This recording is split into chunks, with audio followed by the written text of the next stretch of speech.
it's been a rough couple weeks, or a rough couple months, but this group grinded out, and we keep continuing to grind. So continue doing that, and playing the baseball the way we're capable of playing. Bringing the same energy, trying to play our best game every single day, and a day at a time. Test coming back clean. I'm not really concerned with where the nerves are right now. So you fully expect to pitch again? Oh wait, oh god, yeah. Clown question, bro.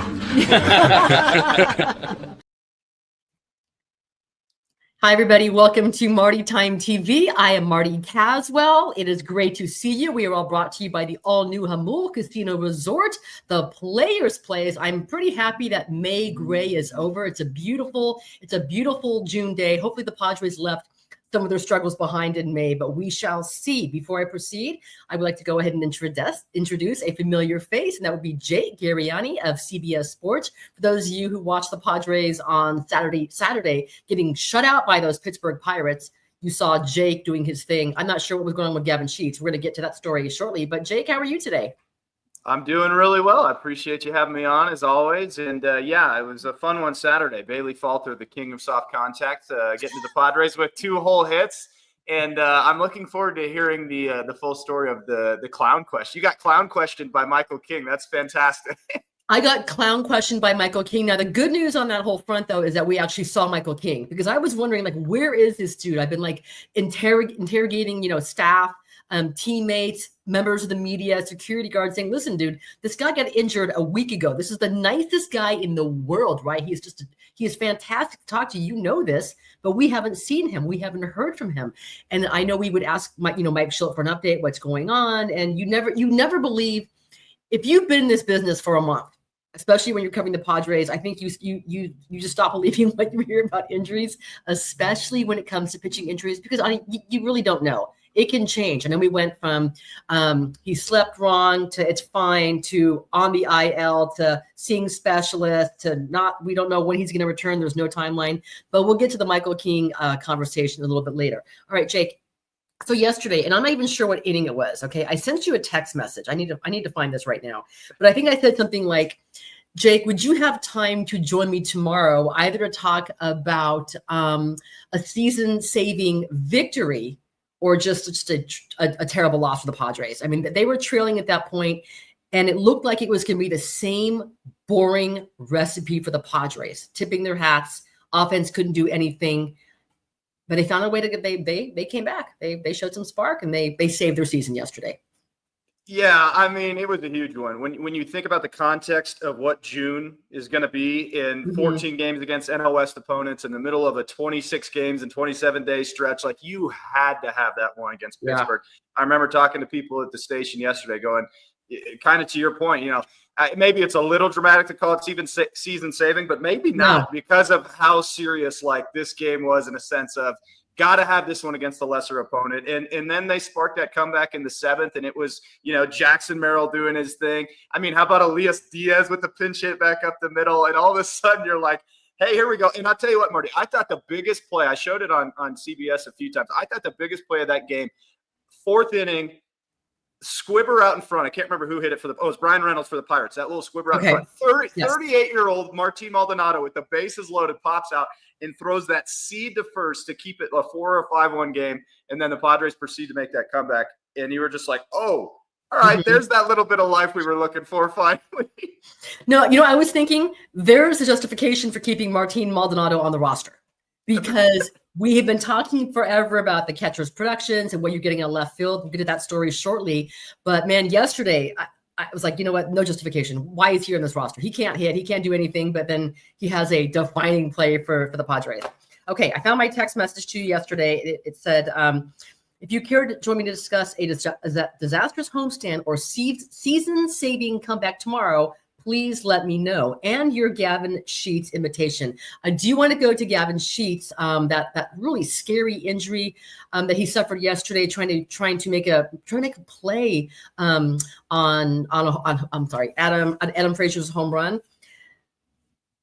The Gavin Sheets experiment in left field has to end. It just has to. I mean, he has been a huge bright spot for this Padres team, but he is not a good left field. He is not a good left fielder. He made all the effort in the world. He's great. He can play with some DH, some first base. But one thing that we know that we've known since the beginning of the season when they exited spring training with Jason Hayward and Brandon Lockridge platooning, they still need to figure out who's playing left field.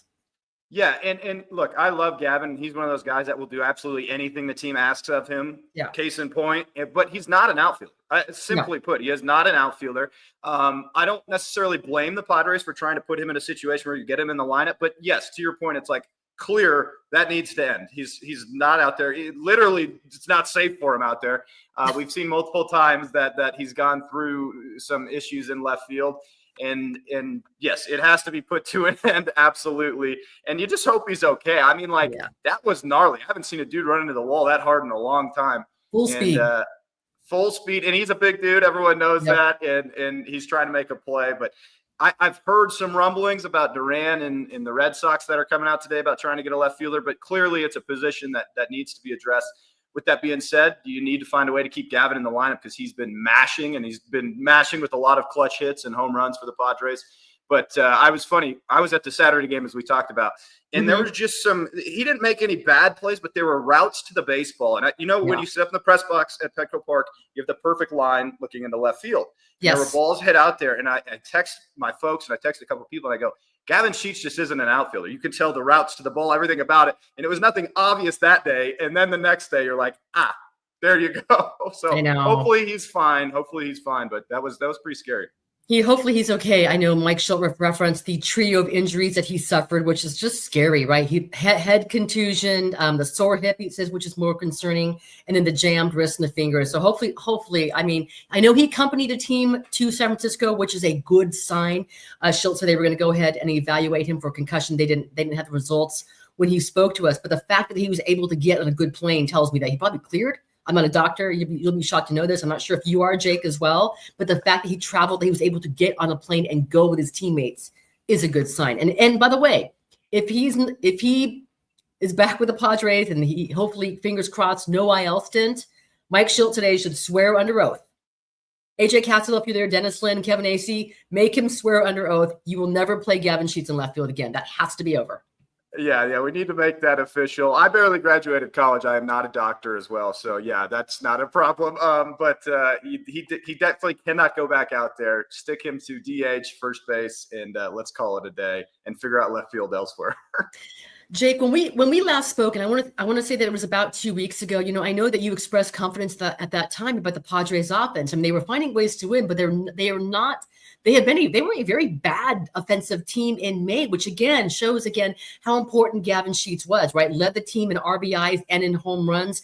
Fernando Tatis Jr. just had the worst professional month of his career, which is a shocking thing to say, especially when you consider how great he was in April. The local national conversation about his MVP, and this is Tatis showing what he can do when he's healthy. We'll get into what's wrong with him, but has your perspective changed on the Padres offense given how consistent the struggles have been? And I know we can talk about the Padres finding a way to win. It's the Pittsburgh Pirates. It's one of the absolute worst teams in baseball. They got shut out on Saturday night. They are struggling to score runs. What's going on with this team, man? Yeah, I knew you were going to ask me this question, funny enough, because I know the last time we talked, I had expressed a lot of that confidence. And I still carry a decent amount of that confidence in a sense of, I know it sounds boring, but I do believe baseball is truly a ton of ups and downs. I understand that. With that being said, though, there are alarming traits that I think have become a little more, I guess, concerning to me. Like when this team slumps, it gets really bad. That is a little more alarming than maybe your typical slump. Every team goes through slumps. There's no doubt about that. But like when the Padres are down, it's ugly. I mean, those 6 games between the Mariners and the Blue Jays was bad baseball, right? With that being said, I think you're going to this might be a bit of a cop-out answer, but I think you're going to get a lot of your answers about this offense in the month of June. There's nowhere to hide in June. There really is nowhere to hide. I mean, this schedule is grueling. It's against a ton of really, really good teams, and you're going to figure out exactly who this team is. The sample size will be big enough June will tell us, I think, everything we need to know, or at least a lot of what we need to know going out through the rest of the season. So to answer your question, I'm not fully concerned, but there are alarming trends that are at least starting to spark my antennas a bit.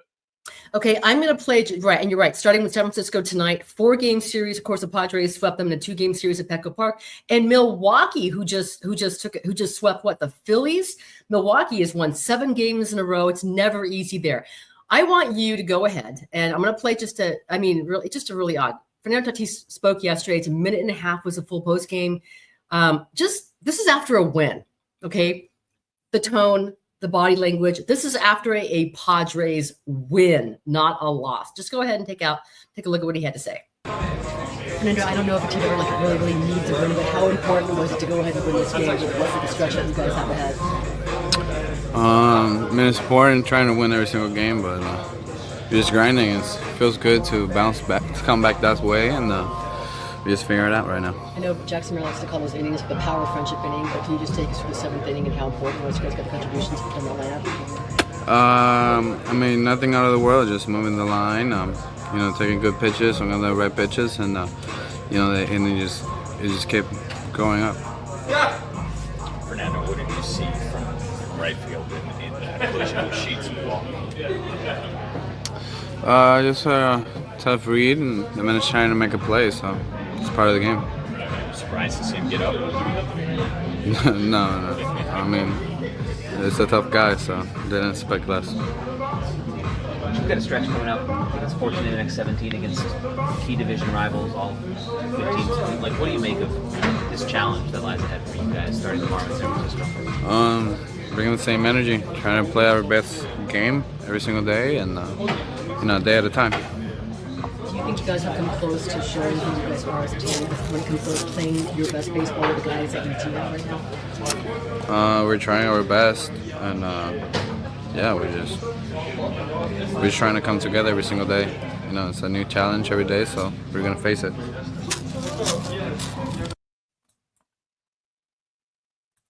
Okay, so that was it. That was Tatis. Just to really, I just think, what do you think of just the commentary overall? Maybe our questions were bad. Maybe he didn't want to talk. He doesn't always want to talk. So I understand that. And when he wants to, he's great. When he doesn't, that's kind of what you get. But what do you get the tone of the conversation?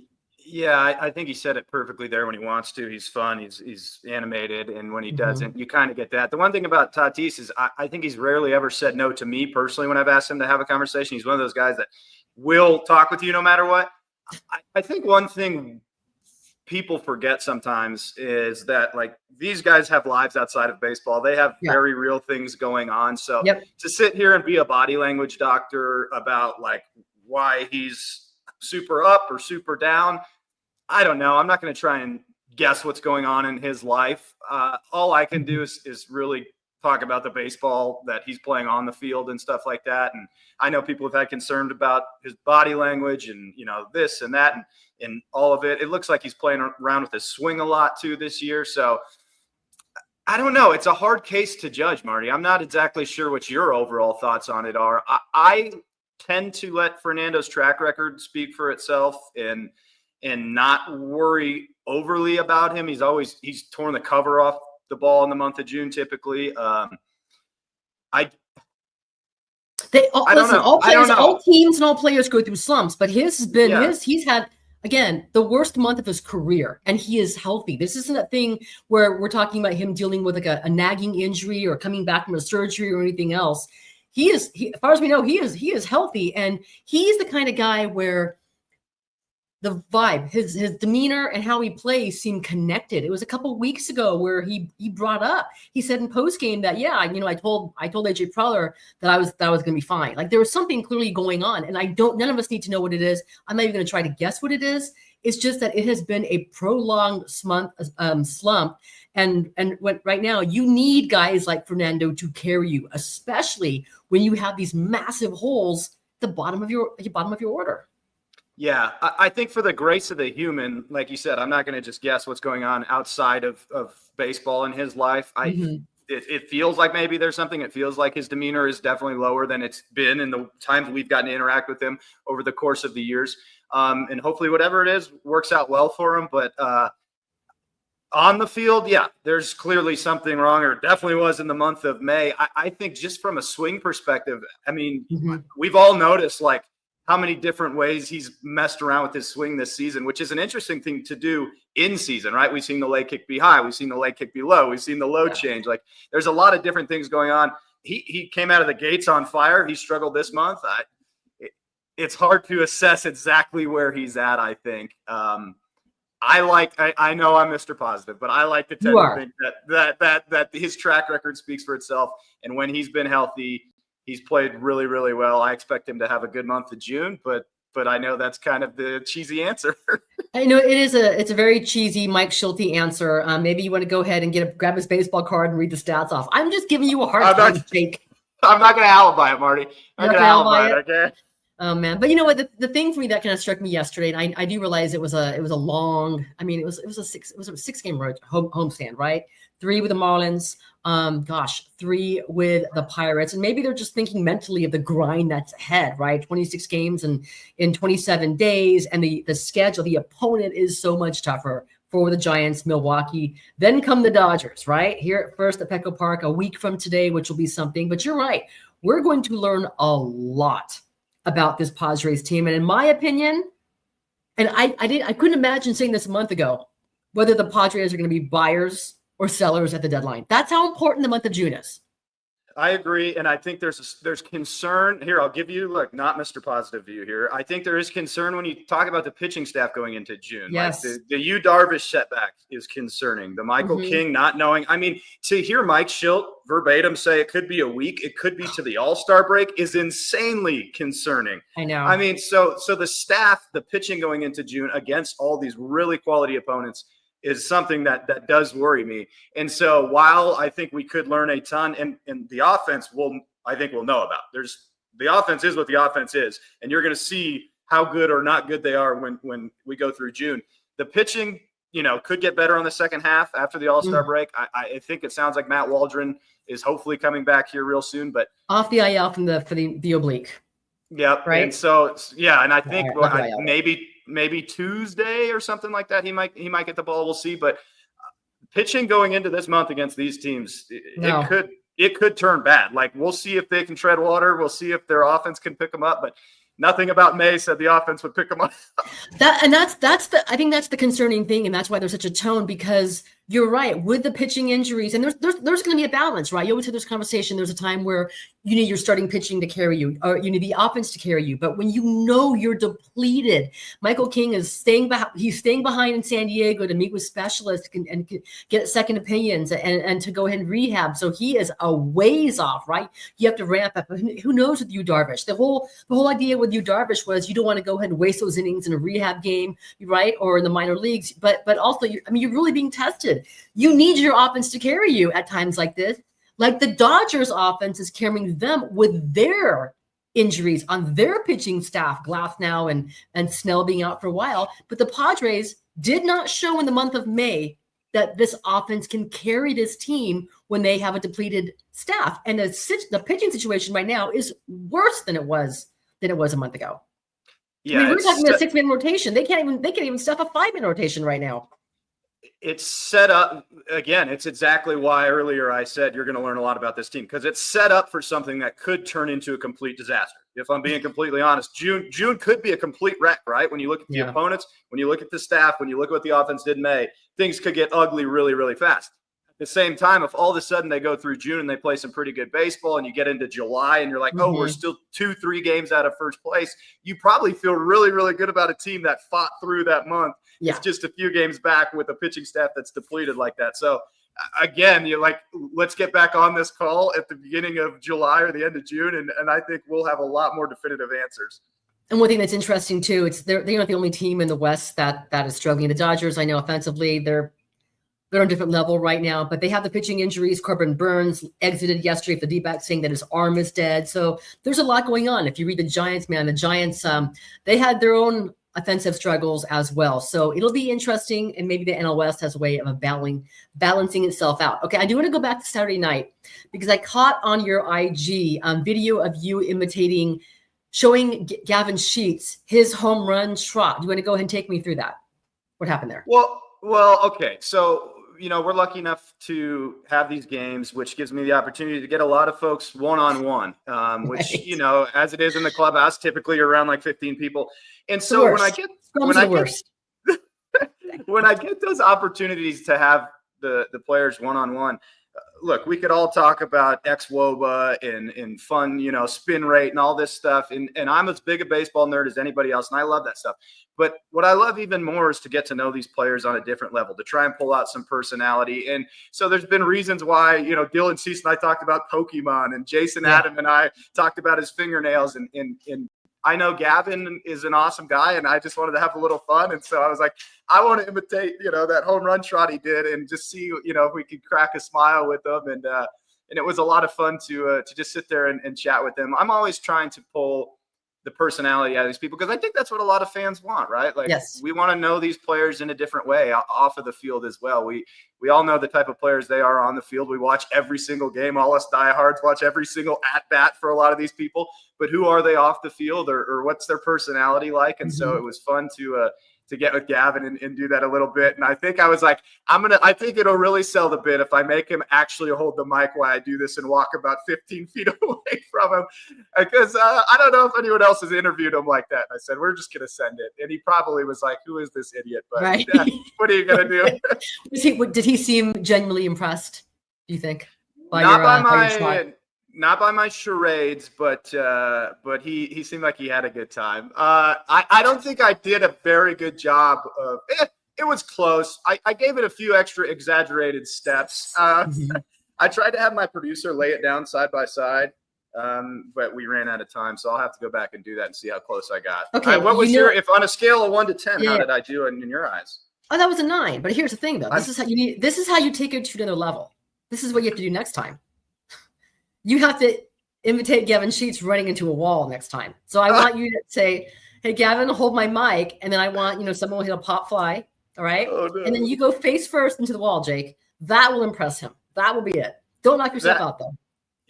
For the sake of TV, I would do it. But no, I was kidding. As long as Gavin is healthy, I'm in, and he's fine. I was joking with people. I said, if they weren't leaving for a road trip, there'd be the chalk outline on the wall the next day 100%. There at Petco Park, right?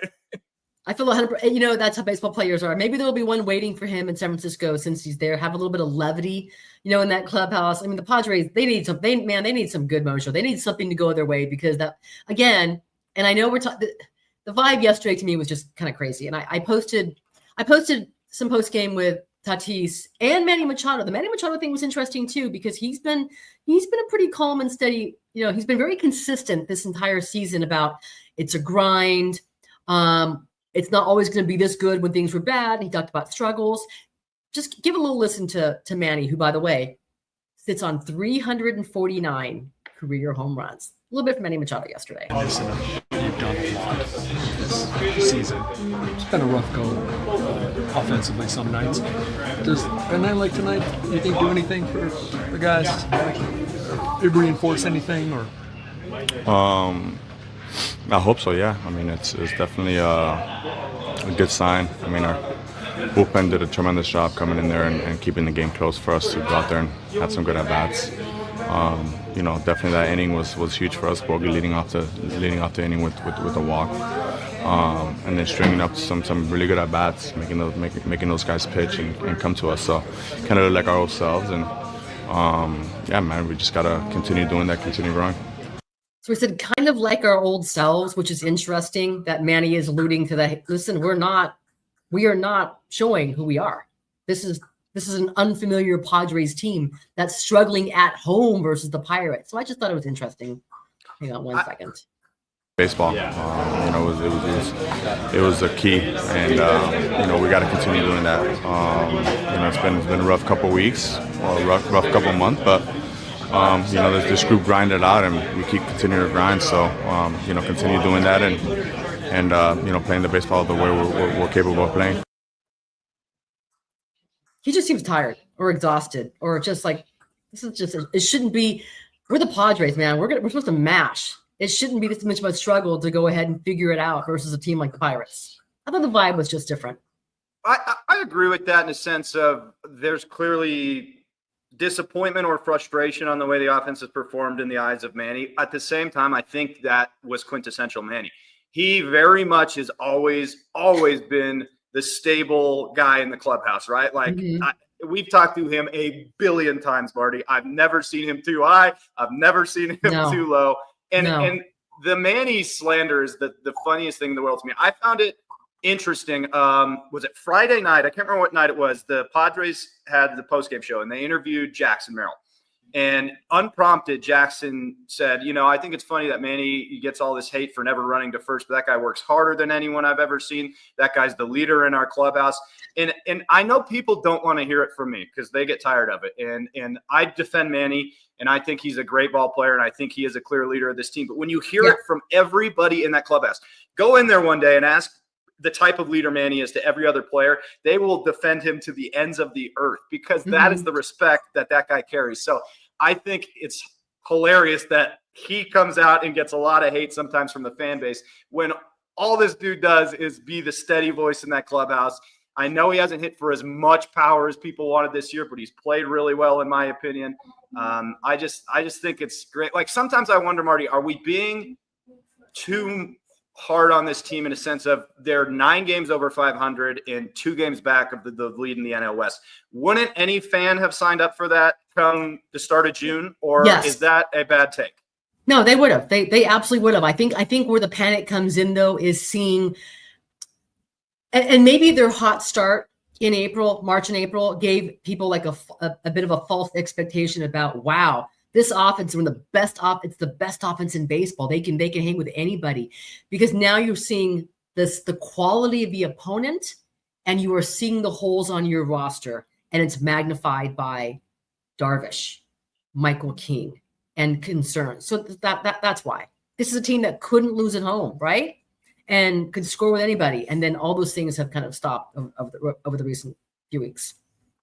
Yeah, I suppose that's fair, but I think if you look big picture, to me, it's like, yeah, you came out of the gates hot, but again, you're still 9 games over 500 and 2 games back of the team that was going to win 170,000 games this year, the team that was going to be uncatchable, the Dodgers. There's no chance they were going to be 20 games ahead in the NL West by June. And they're right there. And they're right there. And again, we've laid it out. There's plenty of concern going into this month, but they are right there. I mean, a good sample size into the season with a team that I think everyone thought, there's no chance. Please hang on for a wild card because there's no chance you have any heartbeat in the West. Jake, thank you so much for your time today. To end today's show, I'm going to go ahead and play for the listeners Michael King's first availability yesterday in postgame. We caught him. We cornered him in his locker yesterday in the Padres locker room. So it was good to hear from him and hear some reassuring words. And I did elicit a clown question, bro, from him when I asked him, "Are you going to pitch again?" Listen, I'm sorry. You have to ask that question because I have covered this team enough. I've been around enough pitching injuries that do you remember the Mike Clevenger press release? Yep. We've sent him to extension. Oh, by the way, we're chopping off his arm. Tommy John, he's done for the season. So you just want to make sure, Michael, I know you're optimistic, but are you sure you're going to pitch again? So anytime, Marty, it goes from, he slept on it wrong to moments later, he's on a 15-day IL. There's a good, your question to no timeline. To no timeline. Your question is very valid. I'm going to leave you so you can play that, but you're a queen in my eyes, not a clown. I appreciate you as always, and have a wonderful day. And sorry for being so positive, but somebody's got to keep them up. Yep. You're the best, Jake. Thank you. All right. Much love, Marty. Take care. So that was Jake Garegnani from local CBS Sports. Again, you can catch him on the pre and the extended post game on certain Saturdays when those games are available on CBS, the CW. So thanks, Jake. I appreciate all your time. Before I get to Michael King, his first meeting with the media yesterday, I do want to say shout out to everyone that ran the Rock and Roll Marathon yesterday, which ended near Petco Park. That includes, my brother, his wife Leah, my brother-in-law Jack, and my 14-year-old nephew who ran his first half marathon. I saw them before the game started, and they were all exhausted. They were wiped out. They were telling me about people who during the marathon stopped and they were puking, and it was a disaster. So people love this stuff. I have never run a marathon. I probably never will because I have a knee issue. I have torn MCL, all that fun stuff. But shout out to all of you guys. That's amazing and inspirational. And especially shout out to my family, Matt and Caswell. Good on you. All right, guys, to end today's show. And once again, we are brought to you by the all-new Hamul Casino Resort, the Players Place. Here is Michael King from yesterday talking about his injury, how that happened from sleeping incorrectly or something in Atlanta, and the timeline to return. Here's a Padres pitcher, Michael King. Ramp up. Not yet. I think it's again, it's all going to be based on the strength of the muscle. And once I gain that strength back, it'll be, I think, a very quick ramp up from there.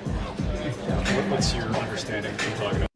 But definitely making progress. It's a very weird one, and I'm appreciative of our training staff because they're dealing with it. It's a weird one, like just not knowing kind of that sort of thing, or just not knowing that. I think like figuring out what it was. Went through all the different tests and everything came back clean, which is great. I think the thing that we now know is that it was probably a pinched nerve that shut down some like muscle function. And now that I went through all the tests and everything was clear, it's really just building up that muscle again. So it's definitely making progress. And I'm feeling a lot better than I did a week ago. Pinched nerve more in the neck or the shoulder? Don't really know. Yeah. What kind of catch? You said you've thrown a few times. Like, what are you doing? It's because of the, like, how would I describe this?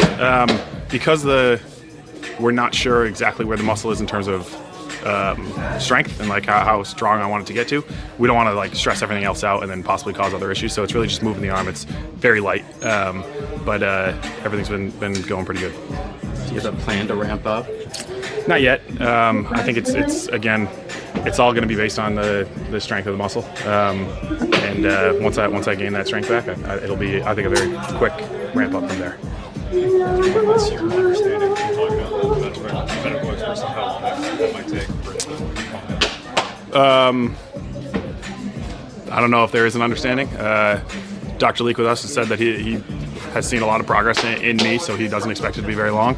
He said that he's seen some guys take a couple days, some guys take a couple months, and I think that I'm more on the former of that, just because of the progress I've had. If you do go if you're down for a couple of weeks, do you think you'll start? No idea. Simulated, just depends on Yeah. And that's something I would ask the training staff or Ruben or whoever to kind of see what the throwing program looks like. Mike says you're going to stay back and see some more specialists. Are you expecting, what type of specialists are you seeing for this injury? Well, honestly, it's kind of I don't want to call it a precautionary. Not precautionary is not the right word. It's really just like a kind of added information, just to see if I can ask any other questions than they haven't asked. Nerve specialist is what we'd go to, but with the test coming back clean, I'm not really concerned with where the nerves are right now. So you fully expect to pitch again? Oh, wait. Oh, God, yeah. Clown question, bro. Good for one of those each time, right? Was it just did it tell you just from sleeping wrong? Basically, yeah. That's because I went to bed Friday night feeling awesome. Like I felt great, and it woke up Saturday and I did not feel anything going on. I threw a great bullpen on Wednesday before I was supposed to start. Everything, yeah. I was cruising. Were you a side sleeper? I kind of move around. I guess that's my issue. But I've been very good about stacking pillows behind me and making sure I'm not moving in my sleep now. Thank you, Mike. Dylan, come here real quick. Come here. Hold on. If somebody said that we're getting our Avengers back by the injuries that are coming back, who would you compare Arias, Jason Hayward, and Jackson Merrill to in terms of an Avenger? I've never really watched Avengers. See, not a nerd. He's a nerd in other ways. I do play RuneScape sometimes. That's a little nerdy. And disc golf. But you don't know. I mean, I think it was just, we felt lonely out there. We missed our guys. And, we missed them in the clubhouse. They were gone for a whole week, and we just